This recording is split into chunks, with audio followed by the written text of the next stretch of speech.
അള്ളാനെ പേടിയുള്ളവര് പെണ്ണിനെ പറഞ്ഞു തരോ. സഹാബത്തിന്റെ കാലത്ത് ജീവിച്ചവരല്ലോ, അള്ളാന്റെ റസൂലിന്റെ കാലത്ത് ജീവിച്ചവരല്ലോ, സയ്യിദന്മാരല്ലോ, ഔലിയാക്കന്മാരല്ലോ. എന്നെ പോലെ വിചാരമുള്ള പച്ചയിറച്ചിയുള്ള 33 വയസ്സുള്ള ഒരു പെണ്ണിന്റെ കഥ നിനക്ക് പറഞ്ഞു തരട്ടെ. ആ പെണ്ണിനെ പോലെയാകണം പൊന്നുമോള്. പഠിച്ചവരെ പാലക്കാട് ജില്ലക്കാരിയാണ്. അള്ളാഹു ആ പെണ്ണിനൊരു പരീക്ഷണം കൊടുത്തു. 2 മക്കളും ഒരു ഭർത്താവുമുണ്ട്.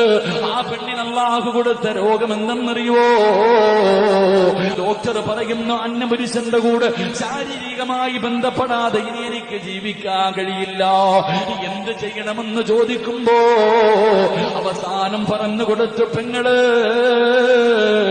മരിച്ചുപോയാ, രക്തമൊലിച്ചൊലിച്ച് നീയങ്ങ് മരിച്ചുപോയാ അള്ളാഹു നിനക്ക് ഷഹീദിന്റെ കൂലി തരും. അന്യപുരുഷന്റെ മുന്നിൽ ശരീരം പങ്കുവെച്ചാ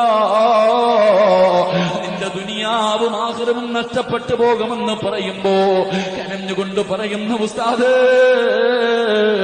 മരിച്ചാലും എനിക്ക് കുഴപ്പമില്ല, മരിച്ചാലും എനിക്ക് കുഴപ്പമില്ല, അള്ളാഹു എനിക്ക് ഷഹീദിന്റെ കൂലി തരുമല്ലോ. എന്നാലും എന്റെ ഭർത്താവിനെ വഞ്ചിക്കാൻ എനിക്ക് വയ്യ. എന്റെ ഭർത്താവിന്റെ സ്ഥാനത്ത് മറ്റൊരുത്തനെ കാണോ. എന്റെ സുഖത്തിന് വേണ്ടി ആഖിറം നഷ്ടപ്പെടുത്താൻ ഞാനില്ലോ. എനിക്ക് വേണ്ടി ദുആ ചെയ്യണേ എന്നാ പ്രിയപ്പെട്ട പെങ്ങള് പറയുമ്പോ, പെണ്ണെന്ന് പറഞ്ഞാൽ അവളാ മോള്, ഈമാനുള്ളവളെന്ന് പറഞ്ഞാൽ അതാണ്.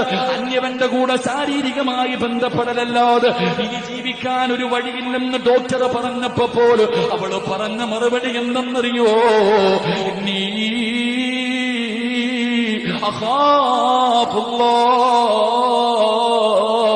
എനിക്ക് അല്ലാഹുവിനെ പേടിയോ, എനിക്ക് നരകത്തെ പേടിയോ, എനിക്ക് റബ്ബിന്റെ മുന്നിൽ പോയി നിൽക്കേണ്ടവളാണല്ലോ.